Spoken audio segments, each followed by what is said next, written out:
School segregation today, such an idea seems antiquated, offensive, and completely irrational. But one Pennsylvania school district is defending its new policy, which is calling for just that. Now, for 6 minutes each day, Lancaster's McCaskey East High School is dividing its African-American students into separate homerooms, arguing that it gives advisors a chance to counsel them on challenges unique to African-Americans. Now, the school district released a statement attempting to explain the experiment, insisting it is, quote, enriching students' experiences through mentoring. Now, the intent of mentoring at McCaskey High School is to build strong teacher-student relations, not separate students by race. The high school is disappointed by the negative perception and focus on single racial composition programming. But critics are calling it as they see it, segregation plain and simple, and sometimes that's never okay. So, do good intentions make a difference, or is separating students based on race always a bad idea? Joining me now with reaction is Michael Meyers with the New York Civil Rights Coalition and Project 21's Deneen Borelli, also a Fox News contributor. Thanks for being with us. Good idea, bad idea? Well, listen, when I first read the headline, I did get angry, so I'm going to be honest about that. But once I looked into the matter, did my research, what I understand is that there's a black woman who has taken the lead in trying to help these students who are underperforming.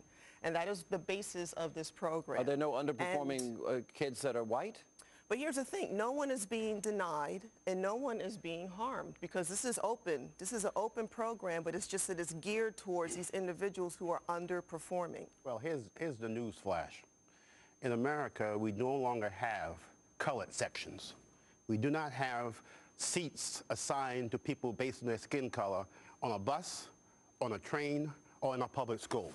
We don't do it anymore. We're finished with racial segregation. We're finished with using skin color as a proxy for anything. In America, we believe in an equal treatment before the law. We believe that people cannot be deemed, quote unquote, at risk or superior or inferior or in any way disadvantaged or better, or excuse me, I let you talk, let me start. We do not believe that skin color is a basis for stereotyping, segregating, separating children from other children, and it's just unacceptable. It's segregation. Segregation today, as George Wallace said, segregation tomorrow, segregation forever. They should be ashamed of themselves. No one is being harmed and no one is being denied. Of course people are being harmed. This program, these students were underperforming. And let me give you some feedback from the, let me finish.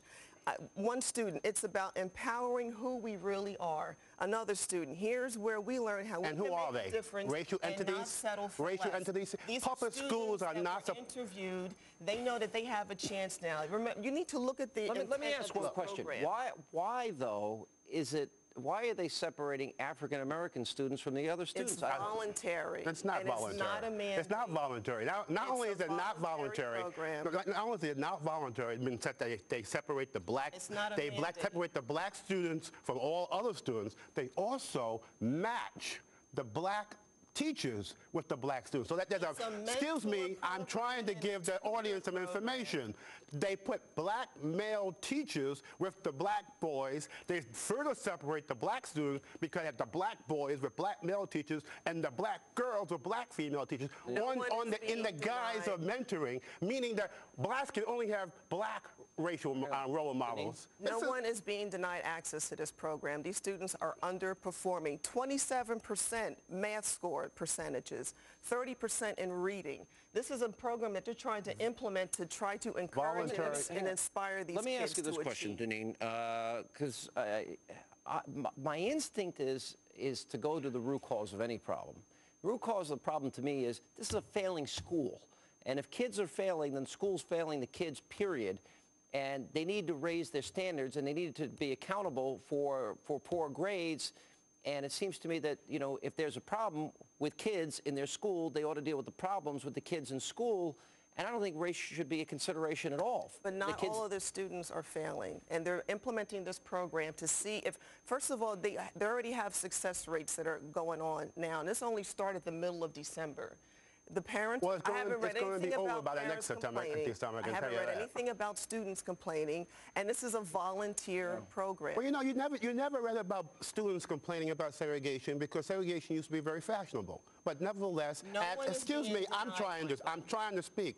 As we have found in terms of Brown v. Board of Education, we have a situation where segregation, separate but equal, is inherently unequal.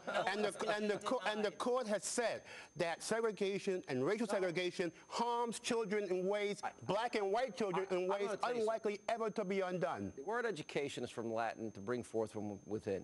We have, because of the unholy alliance with teachers' unions and the Democratic Party, I argue, we have ruined the opportunity to bring the best out of our kids, period. And unless and until we break the monopoly of bad teachers' unions and Democratic Party and the money that goes back and forth, we're never going to help these kids. Bad teachers of whatever color. All that great potential is going to go to waste. I see this as someone who was making an effort to try to make a difference for these students by imposing this program. You know, paternalism doesn't work. Paternalism doesn't work. And I have yet to hear anyone complain about it except you. I don't care about how temporary the racism is. Racism is racism. This is a racial idiocy, and if we could have effective teaching once in a while and not have public schools turn over to be racial drums to teach black kids that they're supposed to be black and to teach other kids that they're supposed to be white.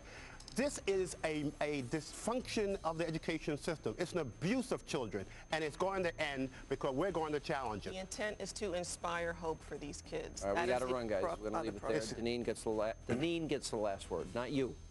She did. Racial idiocy. You can't help yourself. All right, time now. It's important.